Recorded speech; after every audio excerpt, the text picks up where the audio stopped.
Hi hello నమస్తే welcome back to our channel. నేను మీ రాజేశ్వరి. అందరూ ఎలా ఉన్నారు?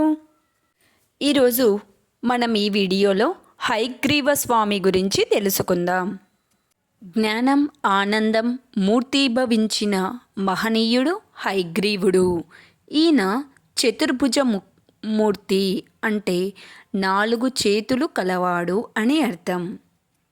ఒక చేతిలో శంఖం, ఒక చేతిలో చక్రం, చిన్మద్ర పుస్తకం ధరించి సకల విద్యా ప్రదాతగా, జ్ఞాన ప్రదాతగా నిర్మలమైన స్ఫటిక ప్రభలతో ప్రకాశిస్తూ ఉంటాడు. ఈయన శ్రీవారి అవతారం అంటే శ్రీ వెంకటేశ్వర స్వామి అవతారం అన్నమాట. అశ్వముఖంతో తేజరిల్లే ఈ పరమాత్మ సర్వ విద్యలకు ఆధారమైనవాడు. ఈ హయగ్రీవుడు అంటే అశ్వము అనగా గుర్రం అన్నమాట. గుర్రం మొహంతో కలవాడు శ్రీ హయగ్రీవ స్వామి. ఏ విద్య అయినా చక్కగా అవగతం కావాలంటే అధ్యాయం మొదలుకొని ఆచరణ వరకు అన్ని దశలలో హయగ్రీవుని అనుగ్రహం ఉండాలి. అసలు ఈ హయగ్రీవుడి పుట్టుక ఎలా జరిగిందో మనం ఇప్పుడు తెలుసుకుందాం. పూర్వం బ్రహ్మదేవుడికి నారాయణుని అనుగ్రహంతో వేద విద్య లభించింది.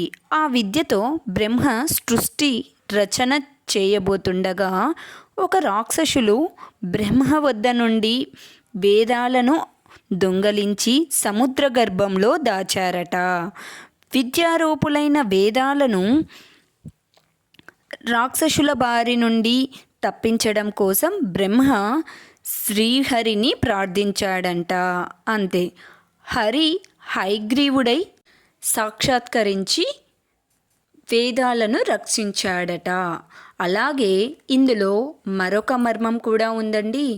ఒక రాక్షసుడు శ్రీహరిని ప్రార్థించి గుర్రం రూపంలో ఉన్న వ్యక్తితో మాత్రమే నేను సంహరించబడాలనే వరాన్ని పొందాడంట.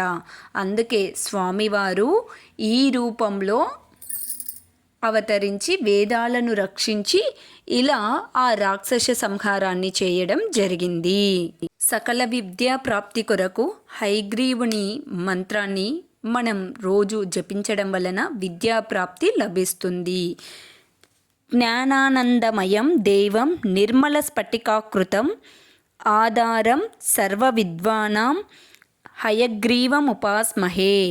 ఈ వీడియో మీకు నచ్చినట్లయితే please like, share, subscribe our channel. Thanks for watching.